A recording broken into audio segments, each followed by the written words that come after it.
बंगाल विधानसभा चुनाव में मुख्यमंत्री ममता बनर्जी की पार्टी टीएमसी को जेएमएम ने सहयोग करने का फैसला कर लिया है। झामुमो प्रमुख हेमंत सोरेन और विधायक कल्पना सोरेन टीएमसी प्रत्याशियों के समर्थन में कई चुनावी सभाओं को संबोधित करने वाले हैं। झामुमो सांसद विजय हांसदा ने बताया, पश्चिम बंगाल विधानसभा चुनाव में टीएमसी और झामुमो की तरफ से समन्वय बनाकर चुनाव प्रचार किया जाएगा।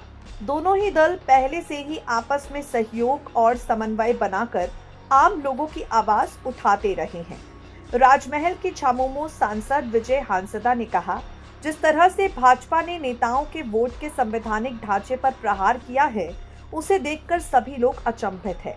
झामुमो और टीएमसी की तरफ से सदन के बाहर और सदन के अंदर लगातार इसके खिलाफ आवाज उठाती जाती रही है।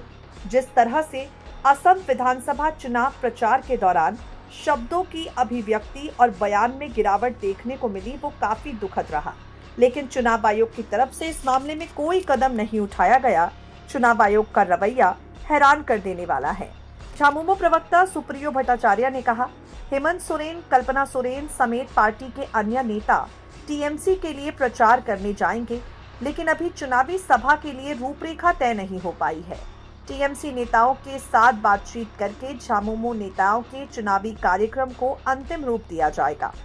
आपको बता दें, झारखंड की सीमा से सटे पश्चिम बंगाल के विभिन्न इलाकों में, आदिवासी बहुल इलाकों में हेमंत सोरेन और कल्पना सोरेन की चुनावी सभा के कार्यक्रम को अंतिम रूप दिया जा रहा है।